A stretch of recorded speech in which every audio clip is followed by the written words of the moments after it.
स्वागत है।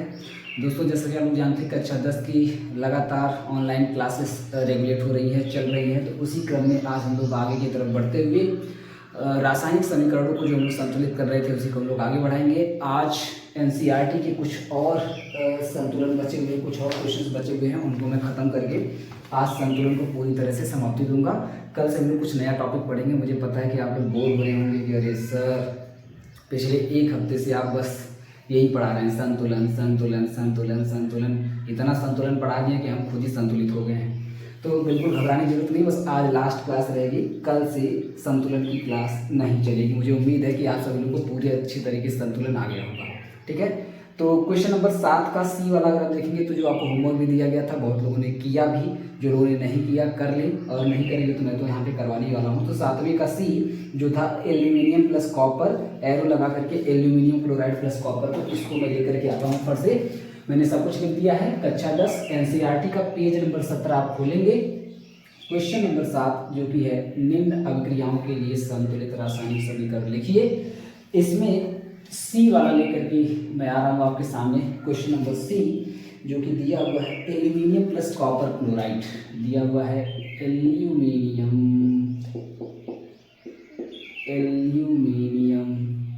Plus copper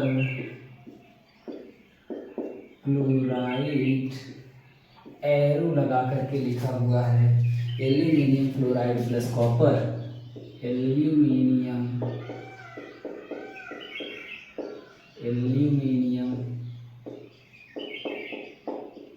chloride plus copper.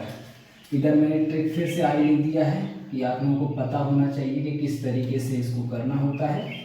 तो रासायनिक समीकरण, सबसे पहले रासायनिक समीकरण लिखना होता है। आप सभी को पता होगा रासायनिक समीकरण दिया है क्या, बोलिए नो सर रासायनिक समीकरण नहीं दिया है। तो हम लोग अपने से इसको रासायनिक समीकरण में बदल लेंगे। कैसे बदलेंगे, तो एल्यूमिनियम का सूत्र होता है एल, एल्यूमिनियम का सूत्र का प्रतीक होता है एल, प्लस में कॉपर क्लोराइड का सूत्र होता है CuCl2। जिनको नहीं पता है लिख लीजिए पीछे, CuCl2 सूत्र होता है कॉपर क्लोराइड का। एरो लगा देंगे, एरो लगाने के बाद एल्यूमिनियम क्लोराइड का सूत्र होता है, मैंने एक बार आपको बताया था, एल्यूमिनियम क्लोराइड AlCl3 होता है। जाके देखिए बताया गया आपको, AlCl3 एल्यूमिनियम क्लोराइड, प्लस में कॉपर होता है Cu, कॉपर का प्रतीक होता है Cu। इसके बाद हम लोग लिस्ट बनाएंगे, कोष्टक बनाएंगे सॉरी। तो रासायनिक समीकरण हमने लिख लिया। अब आंख बंद करेंगे, आंख बंद करके क्या बनाना है, कोष्टक बनाना है। आंख बंद करके कोष्टक बना लीजिए। कोष्टक बनाने के बाद आंख खोल करके सूची बनाना है। सूची किधर से बनाना है, सब नीचे से बनाना है। सबसे नीचे क्या आता है, हाइड्रोजन आता है। क्या हाइड्रोजन दिखाई दे रहा है, नो सर यहाँ से यहाँ तक कोई भी हाइड्रोजन दिखाई नहीं दे रहा है। उसके ऊपर ऑक्सीजन पे आएंगे, क्या ऑक्सीजन दिखाई दे रही है, नो सर कोई भी ऑक्सीजन दिखाई नहीं दे रही है। उसके ऊपर आएंगे आधातु पर, क्या कोई आधातु दिखाई दे रही है, तो क्लोरीन, मैं कई बार बता चुका हूँ क्लोरीन आधातु होती है, तो Cl यानी क्लोरीन आधातु हो जाएगी। उसके ऊपर आ जाएंगे धातु, तो धातु दो तो दिखाई दे रही है, एक तो एल्यूमिनियम बेस में धातु के रूप में दिया है, दूसरा कॉपर बेस में धातु के रूप में दिया गया है। तो एल्यूमिनियम लिख लेते हैं और कॉपर लिख लेते हैं, किसी को आगे पीछे लिख सकते हैं, इसमें कोई समस्या वाली बात नहीं है। तो कॉपर हो गया, एल्यूमिनियम हो गया। अब सेम चीज को नकल मार के कहाँ लिखना होता है, उस साइड में लिखना होता है। तो ये देखिए हम लोगों ने नकल मार लिया, कॉपर एल्यूमिनियम Cl, इसको नकल मार करके हम लोगों ने इस तरीके से लिख लिया। जैसे नकल मार करके लिख लेंगे वैसे ही कॉपर की संख्या को लिख लेंगे। कॉपर कितना है सर, 1 है। एल्यूमिनियम कितना है, 1 है। क्लोरीन कितना है, 2 है। इधर आते हैं, कॉपर कितना है, 1 है। एल्यूमिनियम कितना है, 1 है। क्लोरीन कितना है, 3 है। मामला कहाँ गड़बड़ हुआ, कहाँ गड़बड़ हुआ मामला गया, बस ये आइडिया को देखते होंगे। तो ये देखिए कॉपर तो संतुलित है, एल्यूमिनियम संतुलित है, लेकिन क्लोरीन असंतुलित है। कर लेते हैं संतुलित, और संतुलित करने से पहले हमको ये देखना होगा कि मामला यहाँ गंभीर है। मामला यहाँ गंभीर है मतलब यहाँ विषम है, और जब विषम होता है तो मैंने ट्रिक बता रखा है विषम वाला कि जब मामला विषम होगा तब उस मामले को सम बनाएंगे। कैसे सम बनाएंगे, तो 2 से गुणा करके सम बनाएंगे। तो ये ट्रिक मैंने आपको पहले बताया है। तो क्लोरीन 3 है, हालांकि इसमें क्लोरीन एक ही जगह है और यही पे 3 बना रहा है, तो आप जानते हैं इसके आगे अगर आप 2 लगा दीजिए, खाली 2 लगा दीजिए, तो ये अब 3 दूना 6 हो जाएगा, जो कि आराम से ये सम में बदल जाएगा। तो 2 जैसे आप लगाएंगे, 2 का गुणा Al में हो जाएगा, तो क्या बन जाएगा, प्यार से काट के लिख देना है 2। फिर 2 का गुणा एल्यूमिनियम में होगा, तो 3 दूना 6 हो जाएगा। तो ये देखिए बन गया क्लोरीन सम बन गया। ठीक है बात। अब आ जाते हैं ऊपर फिर से, क्योंकि एल्यूमिनियम अभी संतुलित था, अभी आप देख रहे हैं कि असंतुलित हो गया है, तो क्लोरीन को संतुलित करने से पहले आपको एल्यूमिनियम को संतुलित करना होगा। कैसे करेंगे, एल्यूमिनियम इधर 2 है, इधर 1 है, कम की दर इधर है, क्या करेंगे, गुणा करेंगे, किससे गुणा करेंगे, 2 से गुणा करेंगे, क्या बन जाएगा, 2 बन जाएगा। यानी कि एल्यूमिनियम वाले ब्रैकेट के सामने लगा दीजिए 2 ही लगा दीजिए, 2 लगा दीजिए 2। जैसे 2 लगाएंगे तो ये इसमें गुणा करेगा और बना देगा 2। आगे बढ़ते हैं। अब देखिए एल्यूमिनियम फिर से संतुलित हो गया, कॉपर संतुलित है, एल्यूमिनियम संतुलित है। क्लोरीन पे आते हैं। क्लोरीन इधर 6 दिखाई दे रहा है, इधर 2 दिखाई दे रहा है, क्या कर दीजिए, गुणा कर दीजिए, किससे गुणा कर दीजिए, 3 से गुणा कर दीजिए, तो क्या बन जाएगा, 6 बन करके तैयार हो जाएगा। तो आप 3 से गुणा कर दीजिए, क्लोरीन वाले ब्रैकेट के सामने क्या लगा दीजिए, 3। तो क्लोरीन वाले ब्रैकेट के सामने लगा दिया 3, और जैसे ही आप 3 लगाएंगे तो ये कॉपर में गुणा करेगा और इसको कितना बना देगा, 3 बना देगा। तो कॉपर यहाँ पे 3 बन जाएगा, क्लोरीन गुणा कर दीजिए, 3 गुना 6 बन जाएगा। तो क्लोरीन तो यहाँ पे संतुलित हो गया, लेकिन क्लोरीन को संतुलित करने के चक्कर में आप देख रहे हैं कि कॉपर जो पहले से संतुलित करके दिया हुआ था वो असंतुलित हो गया है, असंतुलित में बदल गया है। ठीक है बात। तो कॉपर को दोबारा से इनको संतुलित करना होगा। कैसे संतुलित करेंगे, तो कॉपर को संतुलित करने के लिए इधर 3 है, उधर 1 है, क्या करना पड़ेगा, गुणा करना पड़ेगा। किससे गुणा करना पड़ेगा, 3 से गुणा करना पड़ेगा। जैसे आप 3 से गुणा करेंगे कॉपर अपने आप से बदल जाएगा, 3 में बदल जाएगा। तो कॉपर वाले ब्रैकेट के सामने लगा लीजिए 3, एकदम काम आपका लोहा हो जाएगा, डन हो जाएगा, है ना, मामला एकदम सही हो गया। तो फर्स्ट एकदम स्क्रीनशॉट लीजिए, मेरे ख्याल से आपको आराम समझ में आ गया होगा, कोई बहुत बड़ी चीज़ नहीं है, आराम से आपको समझ में आ गया होगा कि किस तरीके से इसको संतुलित किया गया है। हो गया स्क्रीनशॉट। चलिए इसको मिटाते हैं, आ जाइए डी पर। देखिए थोड़ा सा स्पीड में लेकर के चलूँगा ताकि आज मैं पूरी तरीके से अच्छे तरीके से इसको पूरा खत्म कर सकूँ, तो इसीलिए मैं जानबूझ करके थोड़ा सा स्पीड में लेकर के चल रहा हूँ, ठीक ना। आते हैं डी पर, आते हैं। हालांकि अब आप लोग संतुलित करना सीख गए हैं। अब कोई भी समीकरण आपको दे दिया जाए, आप आंख बंद करके सपने में भी संतुलित कर सकते हैं। एकदम अंतिम सांस आपके चल रही, एकदम मरने वाले होंगे ना, अंतिम सांसें ले रहे होंगे, कोई बोलेगा एक रासायनिक समीकरण संतुलित कर दीजिए, आप कहेंगे रासायनिक समीकरण लाओ तुरंत दो, जाते जाते एक रासायनिक समीकरण संतुलित करके जाएंगे ऊपर। तो इस तरीके से मैंने आपको रासायनिक समीकरणों का संतुलन सिखा दिया है। तो बिल्कुल मुस्कुराइए कि आपको रासायनिक समीकरणों को संतुलित करना आ गया है। चलिए डी वाले पे आते हैं। ये देखिए कुछ लोग गाली दे रहे हैं, अरे सर अभी तो मेरी शादी भी नहीं हुई, आप मरने की बातें कर रहे हैं। कोई बात नहीं, उनको मेरी तरफ से सॉरी है। बेरियम क्लोराइड डी वाला आप देखेंगे, देखिएगा एनसीईआरटी में तो दिया हुआ है बेरियम क्लोराइड। एनसीईआरटी का क्वेश्चन नंबर 7वां का डी वाला दिया है barium chloride, barium chloride plus barium chloride plus potassium sulphate, potassium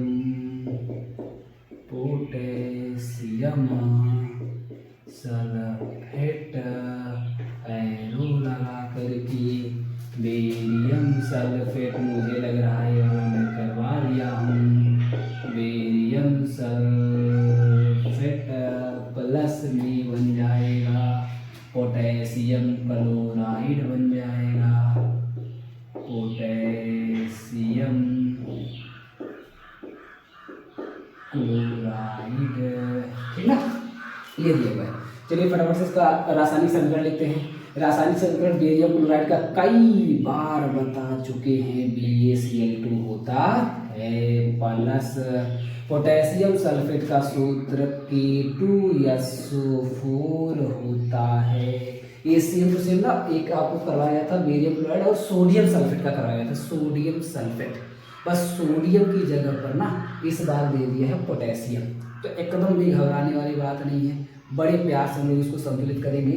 तो बस N की जगह पे K दिया हुआ है, कोई समस्या वाली बात नहीं है। तो पोटेशियम सल्फेट एरो लगा लेंगे, एरो लगा करके बेरियम सल्फेट BaSO4 प्लस में पोटेशियम क्लोराइड। तो पोटेशियम क्लोराइड का सूत्र होता है KCl, NaCl sodium chloride, potassium chloride का KCl हो जाता है। चलिए ब्रैकेट बनाइए, आंख बंद करके ब्रैकेट बनाइए, आंख बंद करके ब्रैकेट बनाइए, आंख बंद करके ब्रैकेट बनाइए, आंख खोल करके सूची बनाइए। नीचे से बनाते हैं, हाइड्रोजन दिखाई दे रहा है, नो सर। ऑक्सीजन दिखाई दे रहा है, यस सर। उसके ऊपर आधातु में सल्फर भी है, क्लोरीन भी है, तो किसी को पहले किसी को बाद में लिख दीजिए।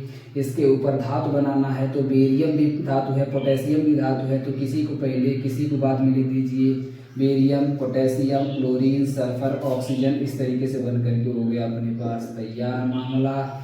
सेम टू सेम को कॉपी करिए, इधर पेस्ट मार दीजिए, नकल मार के इधर छाप दीजिए। बेरियम हो जाएगा पोटेशियम बराबर, क्लोरीन बराबर, सल्फर बराबर, और ये हो गया देखिए आपका ऑक्सीजन बराबर। सबको हम लोगों ने इस तरह से बराबर करके लिख लिया। संख्या लिख लीजिए फटाफट से। बेरियम कितना 1 है, पोटेशियम कितना 2 है, क्लोरीन कितना 2 है, सल्फर कितना 1 है, ऑक्सीजन कितना 4 है। ऑक्सीजन कितना 4 है। थोड़ा स्पीड में जानबूझ चल रहा हूँ क्योंकि इसे मैं करवा चुका हूँ पहले से।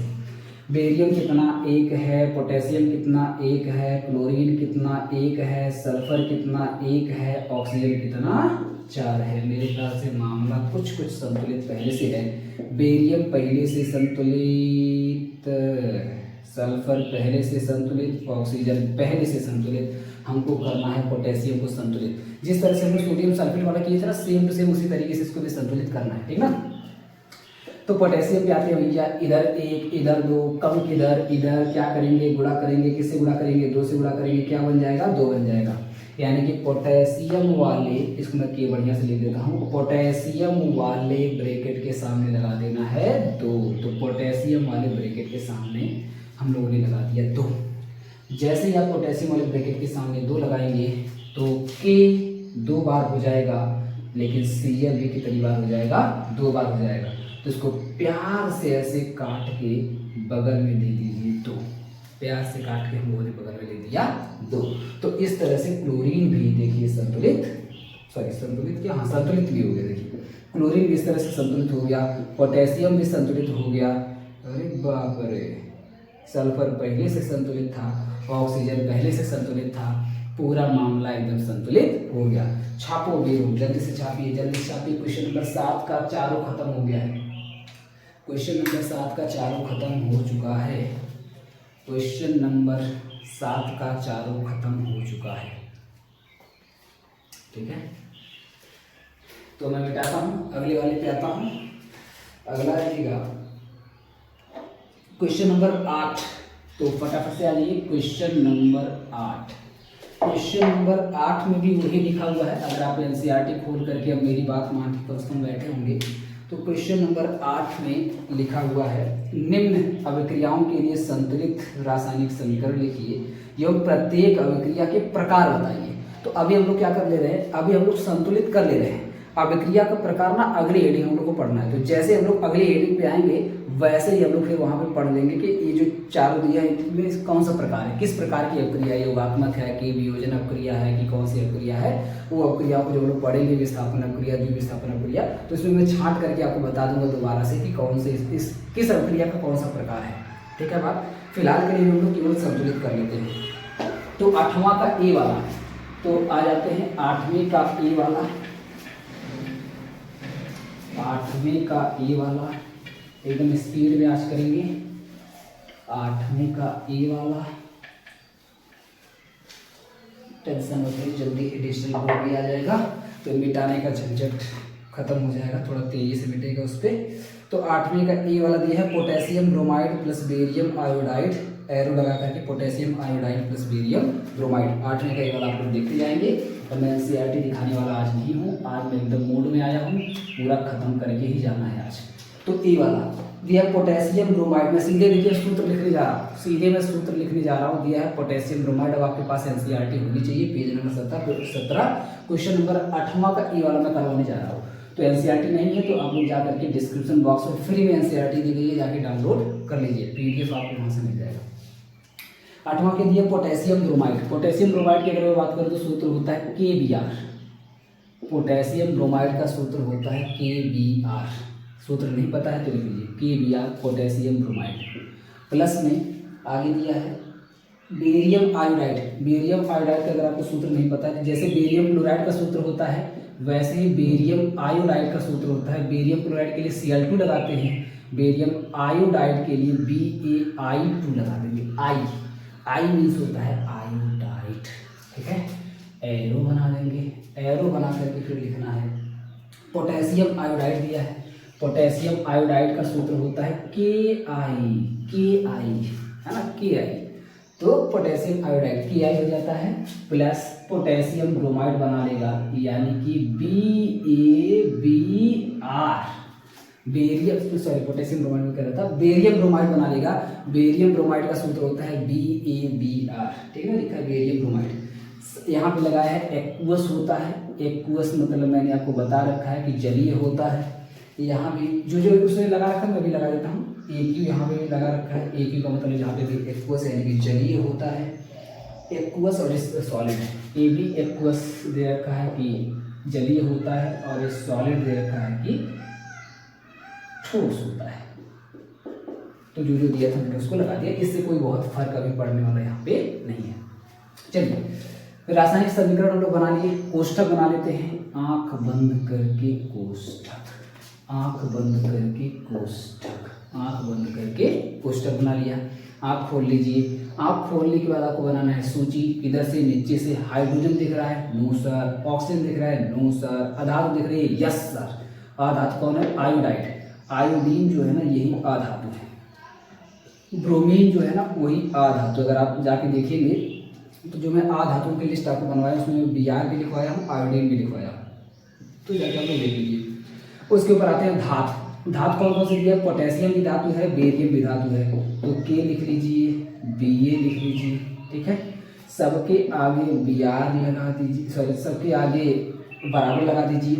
अब सेम टू सेम को नकल मार के उधर लिख दीजिए, Ba बराबर K बराबर Br बराबर आयोडीन बराबर, ठीक है बात। संख्या लिख लीजिए, Ba कितना? सर एक बार। पोटेशियम कितना? सर एक बार। Br कितना? सर एक बार। आयोडीन कितना? सर दो बार, ठीक है। इधर आते हैं, Ba कितना? सर एक बार। पोटेशियम कितना? K कितना? एक बार। ब्रोमीन कितना? एक बार। अच्छा सॉरी यहाँ पे चीज़ गड़बड़ हो गई है, जो सूत्र में BaBr2 कर दीजिएगा। जैसे BaI2 होता है ना वैसे BaBr2 होता है। बेरियम ब्रोमाइड का सूत्र 2 लगा लीजिएगा, गलती से मैं खाली BaBr लिख दिया था। पोटेशियम ब्रोमाइड का सूत्र BaBr2 होगा। तो ब्रोमीन कितना? 2 बार। अगला है आयोडीन कितना? तो आयोडीन 1 बार। चलिए मिला लीजिए क्या क्या संतुलित है पहले से। तो बेरियम संतुलित, पोटेशियम संतुलित और ये दोनों संतुलित नहीं है। चलिए ब्रोमीन पे आते हैं। ब्रोमीन इधर कितना? 2, इधर कितना? 1। क्या करेंगे? गुणा करेंगे। किससे गुणा करेंगे? 2 से। क्या बन जाएगा? 2 बन जाएगा और ये संतुलित हो जाएगा। यानी कि Br वाले ब्रैकेट के सामने लगाना है आपको 2। तो Br वाले ब्रैकेट के सामने आप लगा दीजिए 2। जैसे आप Br वाले ब्रैकेट के सामने 2 लगाएंगे वैसे ये पोटेशियम में गुणा करेगा। तो प्यार से काट के आपको पोटेशियम को कितना लिख देना है? 2 लिख देना है। ये Br में गुणा करेगा तो क्या बनाएगा? 2 बनाएगा, जो कि पहले से लिखा हुआ है। तो जैसे ही यहाँ पे गुणा हुआ 2 बना, वैसे ही पोटेशियम हो गया असंतुलित। तो पहले इसको संतुलित करेंगे तब आयोडीन पे आएंगे, नहीं तो मामला गंभीर हो जाएगा, है ना। तो पोटेशियम 2 है, इधर 1 है, तो क्या करेंगे? 2 से गुणा कर देंगे तो क्या बन जाएगा? 2 बन जाएगा। यानी कि इधर भी पोटेशियम वाले ब्रैकेट के सामने आपको क्या लगा देना है? 2 लगा देना है।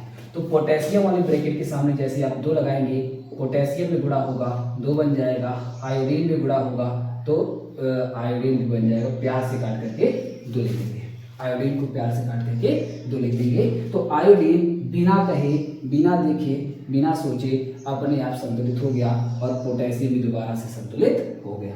तो इस तरीके से ये भी देख लीजिए रिएक्शन बड़े आराम से संतुलित हो गया।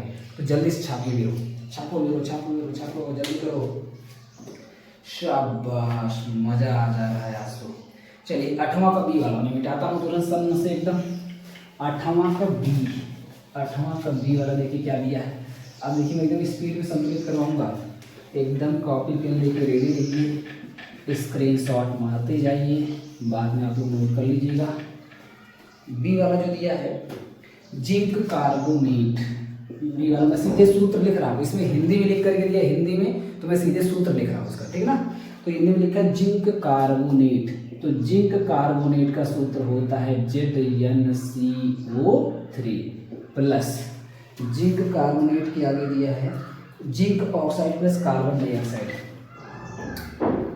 एरो लगा करके दिया है जिंक ऑक्साइड मतलब ZnO, जिंक ऑक्साइड का सूत्र होता है ZnO, जिंक कार्बोनेट का सूत्र होता है ZnCO3 प्लस में कार्बन डाइऑक्साइड दिया है CO2, कार्बन डाइऑक्साइड ये होती है गैस, और ZnO को दिया हुआ है सॉलिड और इसको भी दिया हुआ है सॉलिड, यस लगा के दिया है और एस लगा के दिया है, ठीक ना। चलिए अब क्या करेंगे, रासायनिक समीकरण हमने लिख लिया, अब बनाएंगे कोष्टक। आंख बंद करके कोष्टक, आंख बंद करके कोष्टक, आंख खोल करके सूची। नीचे हाइड्रोजन दिया है क्या, नहीं दिया है। ऑक्सीजन दिया क्या, यस सर ऑक्सीजन दिख रहा है, तो ऑक्सीजन बना लीजिए, ऑक्सीजन बराबर उसके ऊपर आ धातु कोई दिखाई दे रही है, यस सर कार्बन, सी जो यहाँ पे है वही आ धातु है, कार्बन यहाँ पे आ धातु का काम करेगी। धातु इसमें कौन है, एक ही है जिंक, जिंक यहाँ पे धातु है। संख्या लिखिए, Zn कितना, एक बार, कार्बन कितना, एक बार, ऑक्सीजन कितना, 3 बार, ठीक है। चलिए इधर आते हैं, सेम टू सेम को इधर भी छाप लीजिए, Zn बराबर C बराबर O बराबर। संख्या लिखिए, Zn कितना, एक बार, कार्बन कितना, एक बार, ऑक्सीजन कितना, 2 और है 1, कुल मिला के 3 बार। मजा ही आ गया, खाली लिखने में मेहनत लगी है, बस इतना जान लीजिए। जिंक भी संतुलित, कार्बन भी संतुलित, ऑक्सीजन भी संतुलित, एकदम पहले से ही संतुलित है। छापो भी, छापो, छापना क्या है, बस उतार लेना है इसको, इसमें कोई मेहनत ही नहीं है, इसमें कोई मेहनत दिया ही नहीं है। चलिए सी वाले पे आते हैं, दम से एकदम सी वाले पे आते हैं, तुरंत मिटाता हूँ सी वाला, 8वां का सी वाला, एकदम आज बुलेट ट्रेन की तरह से चलना है। सी वाला आप देखेंगे ना, 8वां का सी वाला जो दिया हुआ है, दिया है हाइड्रोजन प्लस क्लोरीन, इसको मैं करवा चुका हूँ। हाइड्रोजन को H2 लिखते हैं, क्लोरीन को Cl2 लिखते हैं, एरो लगा के दिया है हाइड्रोजन क्लोराइड को HCl लिखते हैं। मैं बहुत पहले 5वें साल वीडियो में ही करवा चुका हूँ, जो लोग अभी तक नहीं पढ़े हैं, नहीं देखे हैं, जाकर के उस वीडियो को देख लें, आराम से समझ में आ जाएगा। तो इसको कराने की जरूरत नहीं है। डी वाले पे आते हैं, चलिए डी वाले पे आते हैं, सी वाला मैं पहले ही करवा चुका हूँ। डी वाले पे आते हैं, डी वाला दिया है मैग्नीशियम, डी वाला दिया है मैग्नीशियम, मैग्नीशियम का सूत्र यानी कि प्रतीक होता है Mg, प्लस में हाइड्रोक्लोरिक अम्ल दिया है, प्लस में हाइड्रोक्लोरिक अम्ल जिसका सूत्र मैं पहले आपको बता चुका हूँ HCl होता है। ये रिएक्शन करके आगे बना रहा है MgCl2 magnesium chloride plus hydrogen gas बना रहा है, प्लस हाइड्रोजन गैस बना रहा है। और MgCl2 एक्वस है और मैग्नीशियम सॉलिड है, ये भी एक्वस है, तो ये एक्वस लिया गया है, ये भी एक्वस है और ये आपका सॉलिड में दे रखा है। चलिए इसको कर लेते हैं। रासायनिक समीकरण हम लोग लिख लिया, ब्रैकेट बनाइए, आंख बंद करके ब्रैकेट, आंख बंद करके ब्रैकेट, आंख बंद करके ब्रैकेट, आंख बंद करके ब्रैकेट बना लिया। अब आंख बंद करके ब्रैकेट बनाने के बाद आंख खोल करके सूची बनाइए। हाइड्रोजन दिखाई दे रहा है, यस सर हाइड्रोजन यहाँ है। इसके ऊपर ऑक्सीजन दिखाई दे रही है, नो सर। आ धातु दिखाई दे रही है, यस सर। क्लोरीन, क्लोरीन यहाँ पर आ धातु है। क्लोरीन के ऊपर आ जाइए, धातु में कौन है, मैग्नीशियम, Mg, मैग्नीशियम धातु है। इधर भी नकल मार के छाप लीजिए, Mg बराबर क्लोरीन बराबर H बराबर, संख्या लिखिए, Mg कितना, एक बार, Cl कितना, एक बार, H कितना, एक बार, Mg कितना, एक बार, Cl कितना, 2 बार, H2 हाइड्रोजन कितना, 2 बार। चलिए ठीक है। मैग्नीशियम पहले से संतुलित है। क्लोरीन पे आते हैं, इधर 2 है, इधर 1 है, क्या करेंगे, गुणा करेंगे, किससे गुणा करेंगे, 2 से, क्या बन जाएगा 2। क्लोरीन वाले ब्रैकेट के सामने लगा देंगे 2, क्लोरीन वाले ब्रैकेट के सामने लगा देंगे 2। जैसे ही 2 लगाएंगे, हाइड्रोजन को प्यार से काट करके 2 लिख दीजिए, और क्लोरीन को हम लोगों ने पहले से 2 लिख रखा है। तो क्लोरीन हो गया संतुलित, हाइड्रोजन भी हो गया संतुलित, ये पूरा समीकरण हो गया संतुलित। छपी। तो इसी के साथ, इसी रिएक्शन के साथ आप देखेंगे एनसीईआरटी में जितने भी क्वेश्चंस दिए गए थे सारे के सारे क्वेश्चंस को मैं करवा चुका हूँ। सारे के सारे संतुलन वाले रासायनिक समीकरणों को मैं पूरी तरह से खत्म करवा दिया, पूरा करवा के यहाँ पे मैं खत्म करवा दिया। तो कुल मिला करके पेज नंबर 17 पे जितने भी थे सब खत्म हो गया, एनसीईआरटी पूरी तरह से खत्म हो गई। अब मैं आता हूँ कुछ और रिएक्शंस देख लेता हूँ अलग अलग बुक्स के, अलग अलग पब्लिकेशन के। तो सबसे पहले मैं ले लेता हूँ अरिहंत पब्लिकेशन ले लेता हूँ। देखिए मेरे पास अरिहंत पब्लिकेशन भी है। तो हो सकता है कि कुछ कभी डिफरेंट अगर आपके पेपर में बने तो आप में थोड़ा सा कंफ्यूज जाए, इसीलिए मैं सोच रहा हूँ कि कुछ प्रैक्टिस अभी आज और करवा दिया जाए। अभी समय है आज की क्लास में, तो एक काम करते हैं कि मैं इस बार संतुलित नहीं करूँगा, जो बहुत हार्ड होगा उसे खाली संतुलित करूँगा, बाकी को बस मैं बताते जाऊँगा, हिंट देते जाऊँगा। अब मेरे ख्याल से आप लोग इतने मैच्योर हो गए हैं संतुलित करने में कि आपको कोई भी रासायनिक समीकरण दे दिया जाए, चाहे एनसीईआरटी का हो चाहे एनसीईआरटी का हो, चाहे एनसीईआरटी का हो चाहे एनसीईआरटी, है ना, सबका आप कर लेंगे। तो कुल मिला के आते हैं, एनसीईआरटी तो खत्म हम लोग कर लिए। इसके बाद अगर आप आएंगे ना, अरिहंत की बुक ले लीजिएगा। तो अरिहंत की बुक में पेज नंबर मैं आपको बता दे रहा हूँ जहाँ से मैं कराने जा रहा हूँ फिलहाल। तो दिया हुआ है अरिहंत की बुक में पेज नंबर 17। अरिहंत की बुक का भी आप आ जाइए, पेज नंबर 17 खोल लीजिए। तो अरिहंत की बुक का भी अभी मैं अरिहंत ले ले रहा हूँ। अरिहंत की बुक का भी पेज नंबर 17 ले लीजिए। पेज नंबर 17 में जो अति लघुत्तरी वाला प्रश्न दिया है ना, अति लघुत्तरी, अति लघु उत्तरीय वाले का क्वेश्चन नंबर 1, क्वेश्चन नंबर 1 तो रासायनिक समीकरण दिया है, मैं सीधे संतुलन पे आता हूँ। संतुलन जो दिया है लघुत्तरी वाले में दिया, सॉरी अति लघुत्तरी में दिया, लघुत्तरी वाले में दिया है संतुलन, और ये दिया है नीचे यहाँ पे क्वेश्चन नंबर 1, लघुत्तरी का क्वेश्चन नंबर 1। लघुत्तरी का अगर आप एक क्वेश्चन नंबर 1 लेंगे, क्वेश्चन नंबर 1 तो दिया हुआ है नाइट्रोजन गैस, प्रश्न लिखा है निम्न अभिक्रियाओं के लिए संतुलित रासायनिक समीकरण लिखिए तथा अभिक्रिया का प्रकार भी लिखिए। तो प्रकार जैसा कि मैंने बोला अभी मैं आगे आपको पढ़ाऊंगा, अभी हम लोग खाली संतुलन देख लेते हैं। तो संतुलन की अगर बात करूं तो दिया है पहला वाला नाइट्रोजन गैस की हाइड्रोजन गैस से, देखिएगा नाइट्रोजन गैस की यानी कि N2, हाइड्रोजन गैस यानी कि H2 से उत्प्रेरक की उपस्थिति में। तो यहाँ पे आप जानते हैं कि नाइट्रोजन हाइड्रोजन जो अमोनिया बनता है, NH3 आगे बनेगा, अभी लिखेगा NH3 बनता है, तो ये उत्प्रेरक की उपस्थिति में बनता है। उत्प्रेरक कौन होता है, तो यहाँ पे Fe यानी कि जो आयरन होता है उत्प्रेरक का काम करता है। और आगे दिया है 773 केल्विन पर, 773 केल्विन पर जब इसको गर्म करते हैं तो अमोनिया गैस NH3 जो होती है गैस, अमोनिया गैस का निर्माण होता है। ये दोनों भी गैस हैं, तो अमोनिया गैस का निर्माण होता है। इसको मैंने शायद करवाया है, बहुत ही आसान है। चलिए नहीं अगर आ रहा तो मैं करके दिखा देता हूँ। आपको ब्रैकेट लगा लेना है, ब्रैकेट लगा लेना है, ब्रैकेट लगा लेना है। आप सूची बनाएंगे तो हाइड्रोजन नीचे रखेंगे, उसके ऊपर आप लिख देंगे नाइट्रोजन, 2 ही है ही। नाइट्रोजन इधर कितना है, 2 है। हाइड्रोजन कितना है, 2 है। इधर नाइट्रोजन कितना है, इधर नाइट्रोजन 1 है। हाइड्रोजन इधर कितना है, 3 है। ठीक है बात। तो इसमें आप क्या करेंगे, 2 से गुणा किधर करेंगे, इसे 2 से गुणा कर दीजिए। नाइट्रोजन कितना बन जाएगा, 2, यानी कि नाइट्रोजन वाले ब्रैकेट के सामने आप 2 लगा दीजिए। जैसे ही 2 लगाएंगे तो नाइट्रोजन 2 हो गया है, हाइड्रोजन कितना हो जाएगा, 3 दूना 6, प्यार से काट के 6 लिख दीजिए। फिर ये संतुलित हो गया तो हाइड्रोजन को संतुलित करने के लिए इधर 3 से गुणा कर दीजिए। 3 से गुणा करेंगे 3 दूना 6 हो जाएगा, यानी कि हाइड्रोजन वाले ब्रैकेट के सामने आप 3 लगा दीजिए। हो गया रासायनिक समीकरण वाला संतुलित हो गया। तो एकदम आसान है, आराम से आप कर सकते हैं। अगला दिया है सोडियम हाइड्रोक्साइड विलेन की एसिटिक अम्ल से। चलिए इसी का दूसरा वाला देखिएगा। क्वेश्चन नंबर पहले का पहला हो गया, क्वेश्चन नंबर पहले का दूसरा। क्वेश्चन नंबर पहले का दूसरा, जो दूसरा दे रखा है वो है सोडियम हाइड्रोक्साइड विलयन। तो सोडियम हाइड्रोक्साइड का सूत्र मैं आपको बता चुका हूँ, NaOH होता है।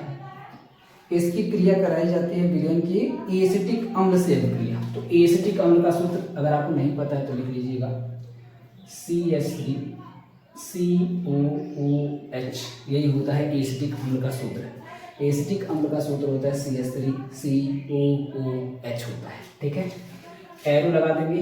एरो लगाने के बाद बन रहा है इसमें सोडियम एसीटेट बनता है, यानी कि CH3COONA बनता है, प्लस तथा जल बनता है। जल का सूत्र होता है H2O।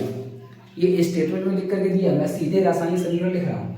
दिया है सोडियम हाइड्रोक्साइड विलयन की एसिटिक अम्ल से अभिक्रिया। तो सोडियम हाइड्रोक्साइड विलयन की एसिटिक अम्ल से क्रिया द्वारा सोडियम एसीटेट, ये सोडियम एसीटेट का सूत्र है, सोडियम एसीटेट तथा जल H2O बनता है। तो सुन करके आप लोग लिखते जाइएगा, ठीक ना। मैं बोल करके मैं सीधे रासायनिक समीकरण इस बार लिख रहा हूँ ताकि थोड़ा जल्दी कवर कराया जा सके। कुल मिला के ये देख के आपको थोड़ा सा चक्कर आ रहा होगा कि ऐसा वाला तो आप नहीं कराएं, इसीलिए मैं जानबूझ करके बहुत सारी बुक का करवा रहा हूँ, क्योंकि सब कुछ एक ही बुक में नहीं मिल सकता है। अलग अलग बुक आप लेंगे तो अलग अलग लेवल आपको मिलेगा पढ़ने के लिए। जितनी बढ़िया पब्लिकेशन की बुक रहेगी उतना तगड़ा लेवल मिलेगा, है ना। तो इसीलिए मैं 2-3 बुक से लेकर के चलूँगा ताकि हर लेवल को हम लोग टच कर सकें, ताकि पेपर में कोई भी लेवल बना करके आ जाए, गर्दा उड़ा के आएंगे, फाड़ देंगे पेपर पर, फाड़ देंगे, फेंक देंगे। तो कुल मिला के ब्रैकेट बना लीजिए, कहीं से क्या सिखा रहे हैं, है ना, जोश आना चाहिए। कुल मिला के ब्रैकेट बना लेंगे, सूची बनाइए। अब देखिए ब्रैकेट वाला झंझट भी हम खत्म करेंगे, मैं सीधे भागे लगाऊंगा, ठीक है ना। तो कुल मिला करके अगला बनाइए सूची कैसे बनाएंगे। हाइड्रोजन नीचे लिखना है, तो हाइड्रोजन है क्या, यस सर हाइड्रोजन है। ऑक्सीजन है क्या, यस सर ऑक्सीजन है। अधातु है क्या, यस सर कार्बन यहाँ पे अधातु है, और कोई अधातु है नहीं। और धातु कोई है, यस सर सोडियम यहाँ पे धातु है। चारों को इधर भी लिख लीजिए छाप करके, Na कार्बन ऑक्सीजन हाइड्रोजन। संख्या लिख लीजिए, सोडियम कितना, 1, कार्बन कितना, 1 यहाँ पे 1 यहाँ पे, ध्यान दीजिएगा, 1 यहाँ पर 1 यहाँ पर, कुल मिला के 2 कार्बन, ठीक ना। इसके बाद ऑक्सीजन, 1 ऑक्सीजन यहाँ, 1 ऑक्सीजन यहाँ, 1 ऑक्सीजन यहाँ, कुल मिला करके 3 ऑक्सीजन। हाइड्रोजन कितना, 1 हाइड्रोजन यहाँ, 3 हाइड्रोजन यहाँ, 4, 1 हाइड्रोजन यहाँ, 5, 1 3 4 1 5, तो 5 हाइड्रोजन हो गया। इधर आते हैं, सोडियम कितना, 1, कार्बन कितना, 1 यहाँ पे 1 यहाँ पे, 2 ऑक्सीजन कितना, 1 यहाँ पे 1 यहाँ पे 1 यहाँ पे, कुल मिला के 3 हाइड्रोजन कितना, 3 यहाँ पे और 2 यहाँ पे, 5 हो गया। मिला लीजिए, ये देखिए संतुलित संतुलित संतुलित संतुलित। भाई देखने में खतरनाक लग रहा है, बताइए क्या इसमें कुछ है, एकदम हलवा काम, जैसे हलवा होता है ना, सूजी डालिए पानी डालिए सिर्फ खबर दीजिए बन गया हलवा, खत्म। कोई मेहनत का काम नहीं है, कोई दिमाग लगाने वाली बात नहीं है, पागल आदमी भी हलवा बना सकता है। वैसे आप तो मतलब ठीक ठाक इंसान है, तो बड़े आराम से इसको कर सकते हैं, इसमें कोई समस्या वाली बात नहीं है। ये देखिए कुछ नहीं था, बस खाली लिखना था। कुछ सूत्र आपको खाली पता होने चाहिए, एसिटिक अम्ल का सूत्र क्या होता है, सोडियम एसीटेट का सूत्र क्या होता है, सोडियम हाइड्रोक्साइड का सूत्र क्या होता है। अगले पे आते हैं तीसरा। इसी का जो तीसरा वाला है, पहले का तीसरा वाला स्पीड में करते हैं ताकि जल्दी जल्दी खत्म हो जाए। पहले का जो तीसरा वाला है वो दिया है एथेनॉल को एथेनोइक अम्ल के साथ। एथेनॉल का सूत्र होता है CH3, या मैं सीधे लिख देता हूँ, 2 सूत्र होते हैं, मतलब दोनों एक ही चीज़ है। C2H5OH भी लिखा होता है, और कहीं कहीं आप देखेंगे इसी चीज़ आपको लिखा होता है CH3CH2OH भी लिखा होता है। दोनों सूत्र एक ही है, दोनों एक ही सूत्र है, बस खाली इसमें दोनों कार्बन को अलग अलग लिख दिया जाता है, इसमें दोनों कार्बन को एक साथ मिला करके, सभी हाइड्रोजन को एक साथ मिला करके लिखा जाता है। इतना सा खाली अंतर है, तो आप लोग इसको कंफ्यूज मत करिएगा, हो सकता है कहीं अलग अलग लिखा हुआ नहीं। तो एथेनॉल को एथेनोइक अम्ल क्या है, एसिटिक अम्ल का ही दूसरा नाम होता है एथेनोइक अम्ल, और एसिटिक अम्ल के बारे में अभी थोड़ी देर पहले मैं आपको बताया हूँ। तो ये हो जाएगा आपका प्लस में एसिटिक अम्ल का सूत्र लिख देंगे CH3COOH। इसी को एसिटिक अम्ल, इसी को सिरका कहते हैं, इसी को विनेगर कहते हैं, इसी को एथेनोइक अम्ल भी कहते हैं, एथेनोइक अम्ल भी कहते हैं, ठीक है ना। इसी को कार्बोक्सिलिक अम्ल भी कहते हैं। तो इसका कई नाम है, सारा नाम आप लोग लिख लीजिएगा के साथ। आगे दिया है एथेनॉल को एथेनोइक अम्ल के साथ सांद्र H2SO4 की उपस्थिति में, तो सांद्र H2SO4 की उपस्थिति, जब भी उपस्थिति देता है तो उसको एरो के ऊपर दिखाया जाता है कि किसकी उपस्थिति में हो रहा है। तो सांद्र H2SO4 को एरो के ऊपर लिख देंगे। आगे दिया है कि उपस्थिति में गर्म करने पर, तो गर्म करने का जो सिंबल होता है वो त्रिभुज की तरह से बनाते हैं, जिसको डेल्टा कहा जाता है, ठीक ना। तो त्रिभुज की तरह से बना देंगे, मतलब गर्म कर रहे हैं। जब गर्म करते हैं तो क्या बनता है, दिया है आगे एथिल एसीटेट बनता है। क्या बनता है भाई, एथिल एसीटेट। हालांकि जल इसमें भी बनेगा, लेकिन जल देखिए इसमें दिया नहीं, हम लोग अपने से बना लेंगे। तो एथिल एसीटेट का मतलब होता है कि यहाँ भी बन जाएगा आपका CH3COO और यहाँ बन जाता है C2H5। इसको बोलते हैं एथिल एसीटेट, ठीक है ना। ये सूत्र होता है, देख लीजिएगा कैसे बन रहा है। ये सब मैं आपको आगे बताऊंगा जब अवक्रिया का प्रकार पढ़ाऊंगा तब। प्लस में H2O यानी कि जल हो जाएगा, ठीक है ना। तो ये कैसे बना वो आपको बाद में समझाएगा। फिलहाल के लिए भी आप क्या करिए, यहाँ पे ये समझ लीजिए सबका सूत्र क्या होता है। तो ये होगा एथेनॉल का सूत्र, एसिटिक अम्ल का सूत्र, एथिल एसीटेट का सूत्र, और प्लस में जल बनता है। जल नहीं दिया है लेकिन हमको पता होना चाहिए जल बनता है। कैसे पता चलेगा, आगे जब पढ़ा देंगे तब पता चल जाएगा। चलिए इसको बैलेंस कर लेते हैं। तो बैलेंस करने के लिए, संतुलित करने के लिए क्या करेंगे, कोष्ठक लगाएंगे। चलिए कोष्ठक लगा लेते हैं, कोष्ठक लगा लीजिए, कोष्ठक लगा लीजिए। अब देखिए नहीं लगाएंगे कोष्ठक तब भी कोई समस्या वाली बात नहीं है, बिना कोष्ठक के भी आगे लिख सकते हैं, ठीक ना। सूची पे आते हैं। सूची पे आएंगे तो हाइड्रोजन है, यस सर हाइड्रोजन है। ऑक्सीजन है, यस सर ऑक्सीजन है। इसके बाद आधातु कोई है, यस सर कार्बन, कार्बन यहाँ पे आधातु है। धातु कोई है क्या, कोई भी धातु इसमें दिखाई नहीं दे रही है। तीन ही चीजें मात्र हैं, इन्हीं तीनों चीजों का इधर भी बना लीजिए सूची। तो ऑक्सीजन और ये हो गया हाइड्रोजन। चलिए हो गया इतना काम। संख्या लिख लीजिए, कार्बन कितना है, तो कार्बन 2 बार यहाँ, 1 बार यहाँ, 1 बार यहाँ, कुल मिला के 4 बार। तो 2 1 3 1 4, कार्बन 4 बार। ऑक्सीजन 1 2 3, कुल मिला के ऑक्सीजन 3 बार। हाइड्रोजन 5 1 6 6 3 9 9 1 10, हाइड्रोजन 10 बार, ठीक है बात। चलिए आगे बढ़ते हैं। इधर कार्बन कितना, 1 2 2 4 4 बार। ऑक्सीजन कितना, 1 2 3 3 बार। ऑक्सीजन कितना, 3 बार। हाइड्रोजन कितना, 3 3 5 3 8 8 2 10 बार। ये देखिए क्या मजाक चल रहा है हमारे साथ। ये देखने में इतना भयंकर लगेगा ना कि आपको नींद आने लगे, चक्कर उक्कर आ जाएगा, एकदम पानी में छिड़कना पड़ जाएगा, बेहोश हो जाएंगे। लेकिन ये देखिए संतुलित संतुलित संतुलित, कुछ भी नहीं करना है, एकदम आसान है। खाली आपको सूत्र पता होना चाहिए। इसको संतुलित करना ही नहीं है, करना ही नहीं, संतुलित करना ही नहीं है, सब संतुलित करके दिया हुआ है। तो बड़े आराम से आप कर सकते हैं। चलिए एक और लेते हैं, इसी का चौथा वाला लेते हैं। तो इसका अगर चौथा वाला लेंगे, क्वेश्चन नंबर पहले का चौथा वाला, देखिए ये सब बढ़िया बढ़िया क्वेश्चन है कि नहीं है। देखने में आपको लगेगा बहुत हार्ड है, पता चला कि इसको संतुलित ही नहीं करना था, इसका खाली सूत्र याद करना था। तो इसीलिए मैं जानबूझ करके अलग अलग बुक्स का करवा रहा हूँ, ताकि आपको वैरायटी मिले, पता चले कि कैसे कैसे और बन सकते हैं, कैसे कैसे और बने हुए हैं। इसे देखिए बना हुआ क्वेश्चन जो मैं आपको जस्ट वीडियो में मिटाया हूँ, ये क्वेश्चन देखिए 2022 में अभी पूछा गया क्वेश्चन है, 2022 में, समझ रहे हैं। तो ये पूछा गया क्वेश्चन है, ऐसा नहीं मैं हलवा करवा, मतलब बिना पूछा हुआ हारा है ना, हल्का मतलब। चलिए इसका चौथा वाला लेते हैं। चौथा वाला दे रखा है एथीन की। तो एथीन का जो सूत्र होता है, सारे सूत्र आपको दोबारा से पढ़ाऊंगा, फिलहाल के लिए भी आप लिखते जाइए, याद करते जाइए। एथीन का जो सूत्र होता है C2H4 होता है। एथीन, एथीन का सूत्र होता है C2H4 की वायु की उपस्थिति में। तो वायु की उपस्थिति का मतलब होता है ऑक्सीजन से अभिक्रिया। वायु की उपस्थिति में दहन की क्रिया, दहन का मतलब है जलाना, जलाते हैं तो कार्बन डाइऑक्साइड तथा जल बनता है। इसको जब जलाते हैं, दहन करते हैं, तो कार्बन डाइऑक्साइड मतलब CO2 प्लस H2O यानी कि जल बनता है। इसको संतुलित करिए। तो चलिए क्या है भैया, नीचे हाइड्रोजन है, यस सर हाइड्रोजन है। ऑक्सीजन है, यस सर हाइड्रोजन ऑक्सीजन है। आधात्मिक कौन है, कार्बन है। इधर भी बना लीजिए, कार्बन, ऑक्सीजन, हाइड्रोजन। कार्बन कितना है तो 2, कार्बन की संख्या 2, ऑक्सीजन कितना है, ऑक्सीजन की संख्या 2, हाइड्रोजन कितना है, हाइड्रोजन की संख्या इधर है 4। इधर आ जाते हैं, कार्बन कितना है, कार्बन की संख्या इधर देखिए है 1, ऑक्सीजन कितना है, ऑक्सीजन की संख्या 2 और 1 मिला करके है 3, हाइड्रोजन कितना है, हाइड्रोजन की संख्या है 2। इसको थोड़ा सा संतुलित करना पड़ेगा। तो इजी है एकदम। कार्बन कितना 2, इधर कितना 1, क्या करेंगे 2 से गुणा कर दो, 2 से गुणा करेंगे 2 बन जाएगा। तो कार्बन वाले ब्रैकेट के सामने 2 लगा दो। अभी ब्रैकेट में नहीं बनाया तो कोई बहुत जरूरी अब नहीं है। अब अभी आप ना सीखते सीखते ना आपका लेवल यहाँ आ गया है।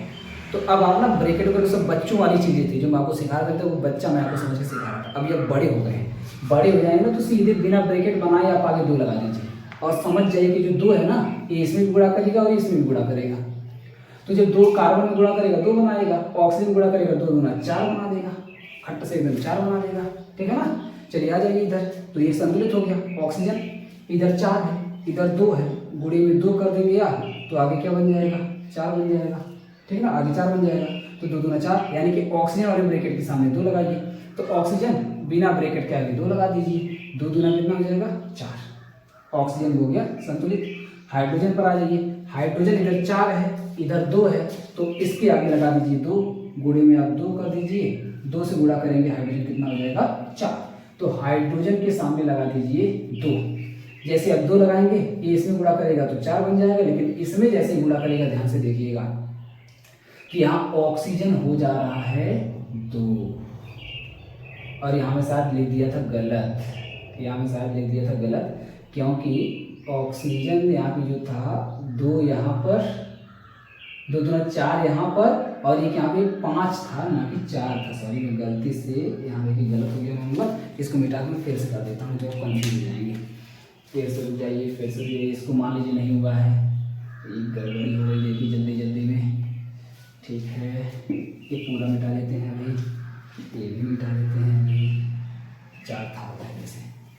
ठीक है, इसको मिटा देते हैं। ये देखिए, तो ये हाइड्रोजन की संख्या भी कितनी थी यहाँ पे 4 थी। ठीक है, ऑक्सीजन की संख्या भी कितनी थी यहाँ पे, पहले से 3 थी, है ना, पहले से 3 थी। हाइड्रोजन कितना था, पहले से 2 था। ठीक है, अब देखिए यहाँ पे ध्यान से, तो यहाँ पे ऑक्सीजन आप देख रहे होंगे 3 बार था, जबकि यहाँ पे जब गुणा हुआ था देखिए 2 दूना 4 ऑक्सीजन यहाँ पर और 1 ऑक्सीजन यहाँ पे छूट गया था।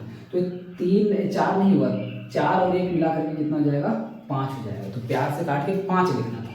अब जैसे आप 5 लिखेंगे आएंगे ऑक्सीजन को संतुलित करने, तो ऑक्सीजन को संतुलित करते समय आपको विषम लगाना पड़ेगा, विषम वाला ट्रिक लगाना पड़ेगा। विषम वाला ट्रिक कैसे लगाएंगे, तो आप जानते हैं 5 है तो देखिए कहाँ विषम कर रहा है, यहाँ विषम कर रहा है, तो इसके आगे क्या लगा दीजिए 2 लगा दीजिए। जैसे आप 2 लगाएंगे तो हाइड्रोजन अपने आप कितना हो जाएगा, प्यार से काट के 4 लिख दीजिए और ऑक्सीजन कितना हो जाएगा 2 यहाँ पर हो जाएगा, 4 यहाँ पे कितना हो जाएगा 6 हो जाएगा, 6 यहाँ पे ऑक्सीजन हो जाएगा। तो हाइड्रोजन देखिए संतुलित हो गया। अब आते हैं ऑक्सीजन को संतुलित करते हैं। ऑक्सीजन इधर 6 है, इधर 2 है, 3 से गुणा कर दीजिए, 3 से आप गुणा करेंगे 3 गुना 6 हो जाएगा। तो इधर 2 से नहीं गुणा करना था, किससे गुणा करना था 3 से गुणा करना था, 3 से आप गुणा करेंगे 3 गुना 6 हो जाएगा। अब देखिए ये संतुलित हो गया। इस तरह से करना, थोड़ा सा सतर्क होकर करिएगा, अदरवाइज थोड़ी बहुत छोटी मोटी मिस्टेक हो सकती है। जहाँ पे 2 जगह पे दिया होगा ना तो कई बार गलती होती है कि यहाँ भी ऑक्सीजन यहाँ भी ऑक्सीजन, तो पता चला एक जगह वाला हम लोग जोड़े और दूसरे जगह वाला छोड़ गया, तो ऐसे करके होता है। तो इसमें आप कंफ्यूज नहीं करेंगे। ठीक है, तो इस तरीके से देखिए कर करके दिया है। अब इसी पेज में अगर आप आएंगे कुछ क्वेश्चन अभी अंत में और दिए हुए हैं, तो इसको भी मैं ले ही लेता हूँ, छोड़ने से बात नहीं बनेगी। कुछ अभिक्रियाएं और हैं, इसको मैं करवा देता हूँ। क्वेश्चन नंबर आ जाइए इसी का 2 वाला, इसी का क्वेश्चन नंबर 2 मिटा देता हूँ, स्क्रीनशॉट लेते चलिएगा, टेंशन मत लीजिए, आज संतुलन खत्म करके ही जाएंगे आज यहाँ से। तो इसी का क्वेश्चन नंबर 2, क्वेश्चन नंबर 2 में दे रखा है कि थर्मिट अभिक्रिया में, थर्मिट अभिक्रिया क्या होती है, इसको थर्माइट अभिक्रिया भी बोलते हैं। अभी मैं आपको आगे पढ़ाऊंगा, ठीक ना। फिलहाल के लिए हम लोग समझते हैं कि थर्मिट अभिक्रिया में आयरन का सूत्र होता है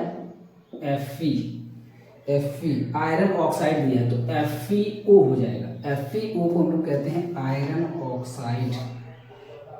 ऑक्साइड, एल्यूमिनियम, हालांकि आयरन ऑक्साइड दिया है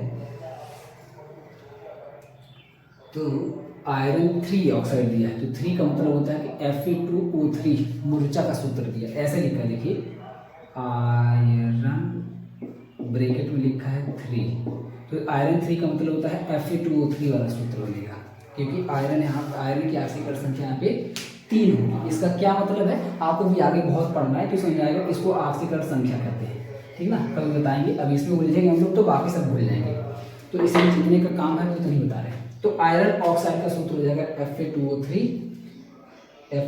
लिख लीजिएगा, एल्यूमिनियम से अपक्रिया करके, एल्यूमिनियम से अपक्रिया करेगा मतलब Al से अपक्रिया करता है तो क्या बनाता है, एल्यूमिनियम ऑक्साइड बनाता है, यानी कि Al2O3 बनाता है। एल्यूमिनियम ऑक्साइड का सूत्र होता है Al2O3, एल्यूमिनियम ऑक्साइड बनाता है, बस एल्यूमिनियम ऑक्साइड तथा आयरन भी बनाएगा। ये देखिए यहाँ पे दिया नहीं है, मैं अपने से लिख देता हूँ, नहीं दिया, सॉरी दिया है, आयरन तथा एल्यूमिनियम ऑक्साइड बनाता है, तो आयरन तथा एल्यूमिनियम ऑक्साइड बनाता है, ठीक है। लिस्ट बनाते हैं, तो लिस्ट बनाने के लिए हाइड्रोजन चाहिए, हाइड्रोजन नीचे है नहीं, ऑक्सीजन चाहिए, ऑक्सीजन है, ऑक्सीजन के ऊपर आ धातु चाहिए, तो आ धातु कोई भी नहीं है, धातु ले लेते हैं, तो धातु में 2 धातु हमारे पास है, एल्यूमिनियम भी है, आयरन भी है, तो एल्यूमिनियम लिख लेते हैं और Fe भी लिख लेते हैं, आयरन भी लिख लेते हैं, सेम को नकल मार के इधर लिख लेते हैं, Fe बराबर एल्यूमिनियम बराबर और ये हो जाएगा ऑक्सीजन बराबर। Fe कितनी बार दिया है, 2 बार दिया है, एल्यूमिनियम कितनी बार, 1 बार, ऑक्सीजन कितनी बार, 3 बार, Fe कितनी बार, 1 बार, एल्यूमिनियम कितनी बार, 2 बार, ऑक्सीजन कितनी बार, 3 बार। तो ये देख लीजिए क्या क्या संतुलित है, तो ऑक्सीजन पहले से संतुलित है, खाली ये दोनों संतुलित करना है। Fe इधर 2 है, इधर 1 है, क्या करेंगे 2 से गुणा कर देंगे, हो जाएगा 2, Fe वाले ब्रैकेट के सामने लगा दीजिए 2, तो Fe के सामने लगा दीजिए 2, संतुलित हो गया। एल्यूमिनियम पे आते हैं, एल्यूमिनियम इधर 2 है, इधर 1 है, इससे 2 से गुणा कर दीजिए, 2 से गुणा करेंगे तो आगे बन जाएगा 2, यानी कि एल्यूमिनियम वाले ब्रैकेट के सामने लगा दीजिए 2, एल्यूमिनियम भी हो गया संतुलित, खत्म, खेल खत्म, नोट कर लीजिए। तो एकदम आसान सा दिया हुआ था, इसमें कुछ भी मेहनत का काम नहीं है। तो अब आते हैं दूसरे का दूसरा, ये दूसरे का पहला वाला था, पेज नंबर 17 पे हम चल रहे हैं, दूसरे का पहला वाला था और दूसरे का दूसरा देखते हैं। दूसरे का दूसरा देखिए क्या दे रखा है, तो दूसरे का दूसरा दिया हुआ है कि मैग्नीशियम रिबन को नाइट्रोजन गैस की उपस्थिति में जलाने पर मैग्नीशियम नाइट्राइड निर्मित होता है। मैग्नीशियम रिबन वाला ही दिया है, थोड़ा सा अलग दे दिया है खाली बस, है ना, ऑक्सीजन की जगह पर आपको नाइट्रोजन दे दिया है। तो मैग्नीशियम रिबन को नाइट्रोजन, वहाँ पे O2 से अपक्रिया कराई गई थी, जाके देखिएगा O2 से अपक्रिया कराई गई थी, ठीक है ना, यहाँ पे N2 से अपक्रिया करवानी है, दे दिया है नाइट्रोजन से अपक्रिया कराने के लिए। देखिए ऐसे ही बदल बदल करके दे देता है, कंफ्यूजन हो जाती है, दिक्कत हो जाती है। तो N2 से अपक्रिया कराने पर दिया है आगे मैग्नीशियम नाइट्राइड, यानी कि MgN बनता है, जैसे MgO बनता है मैग्नीशियम ऑक्साइड, वैसे ही MgN बनता है मैग्नीशियम नाइट्राइड।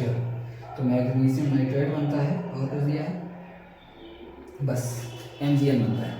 इसको चलिए संतुलित कर लीजिए। संतुलित करने के लिए सूची बनाएंगे, सूची कैसे बनाएंगे, नीचे से हाइड्रोजन दिया है, नहीं दिया है, ऑक्सीजन दिया है, नहीं दिया है, आ धातु दिया है, नाइट्रोजन दिया हुआ है, उसके ऊपर धातु कौन सी है, मैग्नीशियम है, कितनी बार है, 1 बार, नाइट्रोजन कितनी बार है, 2 बार, इधर कितना है मैग्नीशियम, इधर मैग्नीशियम है 1 बार, नाइट्रोजन इधर कितनी बार है, 2 बार, देख सॉरी 1 बार।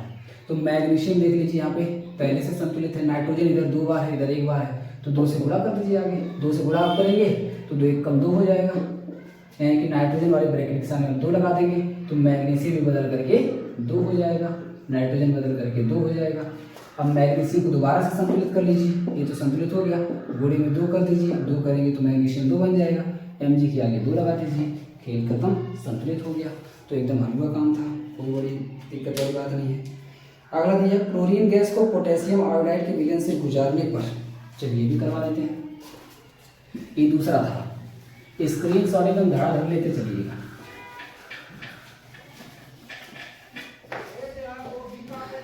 अगला देखिए दिया है तीसरा वाला दिया है कि क्लोरीन गैस को, यानी कि Cl2 को किसमें प्रवाहित करते हैं? क्लोरीन गैस को पोटेशियम आयोडाइड विलयन में। पोटेशियम आयोडाइड का मतलब है कि KI, अभी मैंने आपको लिखा है KI। पोटेशियम आयोडाइड के विलयन में प्रवाहित करने पर KCl बनता है, मतलब बनने पर पोटेशियम क्लोराइड यानी कि KCl बनेगा, पोटेशियम क्लोराइड, तथा ठोस आयोडीन का सूत्र होता है I2 मतलब आयोडीन, KCl मतलब पोटेशियम क्लोराइड प्राप्त होता है। कर दीजिए संतुलित। अब देखिए मैं बिना सोची बनाए सीधे डायरेक्ट संतुलित कर रहा हूँ ताकि और स्पीड में चला जा सके। क्लोरीन कितना इधर है? 2 बार। इधर कितनी बार है? सॉरी, पहले हम लोग धातु को संतुलित करते हैं। धातु इधर पोटेशियम 1 बार संतुलित है, इसमें कुछ भी नहीं करना है, ठीक ना। इसके बाद आते हैं क्लोरीन पर। क्लोरीन कितनी बार इधर? 2 बार है, और इधर कितनी बार है? 1 बार खाली है। इसके आगे क्या लगा दीजिए? 2। जैसे ही 2 लगाएंगे इधर पोटेशियम अभी कितना हो गया? 2 हो गया, और क्लोरीन कितना हो गया? 2 हो गया। क्लोरीन देखिए 2 संतुलित हो गया, लेकिन पोटेशियम देख लीजिए यहाँ पे फिर से यही हो गया, 2 हो गया, और इधर पोटेशियम 1 है, तो इधर भी लगा दीजिए 2। इधर जब 2 लगाएंगे तो पोटेशियम अभी कितना हो जाएगा बदल करके? 2। देख लीजिए 2 संतुलित हो गया, लेकिन आयोडीन में बदल करके कितना हो जाएगा? 2। तो होने दीजिए, क्योंकि इधर भी आयोडीन 2 है और यहाँ भी देखिए आयोडीन 2 है, तो हो गया संतुलित खत्म। यानी कि KI सामने 2 लगाना है, KCl के सामने 2 लगाना है, हो गया संतुलित खत्म। तो डायरेक्ट अब देखिए मैं संतुलित कर रहा हूँ। अब आपका लेवल में बढ़ाते बढ़ाते बहुत ऊपर लेके आ गया हूँ, तो अभी आप डायरेक्ट बिना सोची पूछी सब कुछ भी नहीं बनाना है, सीधे आप संतुलित कर सकते हैं। हालांकि पेपर में आएगा तो बाकायदे प्रॉपर तरीके से संतुलित करिएगा, क्योंकि अभी आप कक्षा 10 में है ना, ज़्यादा उड़िएगा मत। तो कक्षा 10 में यही पूरा नियम कानून है कि अच्छे से बना करके तब संतुलित करना है, काट उड़ के पूरा लगा के, ठीक ना। जैसे अभी तक मैं संतुलित करवा रहा था, अब तो मैं जानबूझ के उसका प्रैक्टिस करवा रहा हूँ। चलिए लास्ट एक देखिए, इसका अरिहंत बुक का ये लास्ट वाला है, दिया एथेनॉल को वायु की उपस्थिति में जलाने पर। एथेनॉल को वायु की उपस्थिति में, एथेनॉल का सूत्र अभी मैं आपको बताया हूँ कि C2H5OH होता है। वायु की उपस्थिति में जलाएंगे यानी कि O2 की उपस्थिति में जलाएंगे तो कार्बन डाइऑक्साइड गैस तथा जल बनता है, यही दिया हुआ है, ठीक ना। जाके मिलाते रहिएगा, ये चौथा वाला इसी का है, दूसरे का चौथा वाला देख लेते हैं। कार्बन की संख्या इधर कितनी है बताइए? नीचे से ले आ जाते हैं। हाइड्रोजन की संख्या कितनी है? हाइड्रोजन की संख्या 5 इधर है, 5 इधर है, 1 इधर है, 6, तो कुल मिलाकर के 6 हो जाएगा। इधर हाइड्रोजन की संख्या मात्र कितनी है? तो मात्र 2 है, ठीक है। ऑक्सीजन आ जाते हैं। ऑक्सीजन की संख्या कितनी है? 1 इधर है, 1 2 इधर है, कुल मिला के 3 है। मैं जानबूझ के इसको लिख रहा हूँ क्योंकि थोड़ा सा लंबा है तो आप कन्फ्यूज हो सकते हैं। तो 1 इधर 2 इधर, कुल मिला के 3 हो जाएगा। इधर ऑक्सीजन कितना है? दोनों तरफ में लेते चलता हूँ, 2 यहाँ 1 यहाँ, कुल मिला करके 3 है। ऑक्सीजन के ऊपर आएंगे तो कार्बन की संख्या कितनी इधर है? केवल 2 है। इधर कार्बन की संख्या कितनी है? इधर केवल 1 है, एक बार से किया है, ठीक है। कार्बन इधर 2 है, इधर 1 है, क्या करेंगे? 2 से गुणा करके 2 बना देंगे, तो इसके आगे 2 लगा दीजिए। जैसे 2 लगाएंगे कार्बन 2, ऑक्सीजन कितना हो जाएगा? 2 दूना 4, ऑक्सीजन 4 हो गया, ठीक है। अब आते हैं, ये संतुलित हो गया तो इधर आते हैं। ऑक्सीजन देखिए विषम दिख रहा है, इसको सम बनाइए। सम कैसे बनाना होगा? तो यहाँ पे विषम कर रहा है, 1 बार है, इसके आगे 2 लगा दीजिए। जैसे आप 2 लगाएंगे देखिए पूरी कहानी बदल जाएगी, तो पूरी कहानी बदल जाएगी, देखिए पूरा बदल जाएगा। कार्बन कितना हो जाएगा? 2 दूना 4, ये दिया था पूरा, ये वाला देख लो, सही दिया है। तो कार्बन कितना हो जाएगा? 2 दूना 4, प्यार से काट के 4 लिख दीजिए। हाइड्रोजन कितना हो जाएगा? 5 दूना 10 यहाँ पे, देखिए 5 दूना 10 यहाँ पे, ये देखिए 2 एकम 2 यहाँ पर, तो 10 2 12। हाइड्रोजन की संख्या कितनी हो गई? 12। घबराइएगा मत, होने दीजिए, जितना हो रहा है होने दीजिए, सबको संतुलित करेंगे हम लोग, ठीक ना। ये देखिए बढ़िया क्वेश्चन एक मिलेगा यहाँ पे आते आते, तो 12 हो गया। चलिए अब ऑक्सीजन पे आते हैं। ऑक्सीजन कितना हो जाएगा? देखिए ऑक्सीजन का इसमें अगर आप गुणा करेंगे तो 2 ऑक्सीजन यहाँ पर, 2 ऑक्सीजन यहाँ पर, 2 यहाँ पर, मिला के हो जाएगा 4। ये देखिए सम बन गया, लेकिन सम बनते बनते देख लीजिए इसको संतुलित भी कर दिया, कोई समस्या वाली बात नहीं है, लेकिन मुझे लग रहा है अभी फिर से असंतुलित होगा। देखिए अभी यहाँ पे हाइड्रोजन 12 है, इधर 2 है, क्या करेंगे? 6 से गुणा कर दीजिए। 6 से आज जब गुणा करेंगे तो हाइड्रोजन 12 हो जाएगा। तो हाइड्रोजन वाले ब्रैकेट के आगे लगा दीजिए 12 नहीं सर 6 लगा दीजिए। तो हाइड्रोजन कितना हो जाएगा? 6 दूना 12, लेकिन ऑक्सीजन फिर से देखिए बदल जाएगा, ऑक्सीजन फिर से बदल जाएगा, कितना हो जाएगा, तो ऑक्सीजन अभी कितना था देखिए पहले से, हाइड्रोजन तो देखिए संतुलित हो गया, लेकिन ऑक्सीजन अभी असंतुलित होने जा रहा है। इधर है 2 दूना 4, 4 ऑक्सीजन यहाँ पे और 6 ऑक्सीजन यहाँ पे, 6 ऑक्सीजन का मतलब है 6 ऑक्सीजन यहाँ पे, तो 6 4 कितना हो गया, 10 ऑक्सीजन है। 6 4 कितना ऑक्सीजन है बताइए, 10, कोई समस्या नहीं है। तो इधर आप देख रहे हैं कि मामला 4 वाला है, तो एक काम करिए, इसको 10 बनाने के लिए इधर इधर रहने दीजिए, इधर 2 ऑक्सीजन यहाँ पे रहने दीजिए, ठीक ना। कमी कितनी पड़ रही है, यहाँ पे 2 ऑक्सीजन यहाँ पे रहने दीजिए, कमी कितनी पड़ रही है हमको, 8 ऑक्सीजन अगर यहाँ पे हो जाता, अगर यहाँ पे हम लोग 8 बना दे तो 8 और 2 मिला के कितना हो जाएगा, 10 हो जाएगा। तो 8 और बनाने के लिए इसके आगे क्या लगा दीजिए, 4, तो 4 दूना कितना हो जाएगा, 8, तो 8 ऑक्सीजन यहाँ है, देखिए 2 ऑक्सीजन यहाँ, 8 2 मिला करके हो जाएगा 10। ये देखिए थोड़ा सा अलग था, थोड़ा खतरनाक था, आपको लग रहा होगा कि यहाँ है ना 2 गुणे 5 कर दें, 5 गुना 10 कर दें, लेकिन ऐसा कुछ भी नहीं है, यहाँ पे थोड़ा सा अंतर है, नज़र आपको आया होगा, सबसे अलग नज़र आया होगा। तो इसको आप जल्दी से नोट कर लीजिए, बना लीजिए। तो अरिहंत का ये लास्ट क्वेश्चन था जो इसमें दिया गया था। तो इस तरह से देखेंगे आप तो लगभग सारे ही, अब देखिए मैं राजू भी देख चुका हूँ, उसमें कुछ अलग बहुत डिफरेंट नहीं है। बाकी अगर एक्का दुक्का जो छूट रहा होगा उसको मैं अभी आगे कल से लोग जो नया टॉपिक पढ़ेंगे, नया जो टॉपिक होगा उसको लेकर के आएंगे, तो उसी में जितने भी इक्वेशंस आते जाएंगे, अगर कुछ अलग दिखाई देगा मुझको, कुछ डिफरेंट दिखाई देगा, तो मैं वहीं पे आपको संतुलित करवाते चलूँगा, ठीक ना। तो उम्मीद करते हैं कि संतुलन आपको बहुत बेहतरीन तरीके से आ गया होगा। अब कोई भी संतुलन आ जाए दुनिया का, आप लोग कम से कम कॉन्फिडेंस से कर तो सकते हैं, कोई दिक्कत नहीं होगी, कोई बहुत बड़ी समस्या नहीं होगी, जब तक कुछ अलग कुछ डिफरेंट ना करके दे, ठीक है। तो अगर कोई समस्या है तो आप लोग कमेंट बॉक्स में लिख करके बताइएगा, व्हाट्सएप नंबर आपको पता ही है, उस पर बताइएगा। तो इसी के साथ क्लास को समाप्त करते हैं, फिर मिलते हैं नेक्स्ट वीडियो में, तब तक के लिए बहुत बहुत धन्यवाद।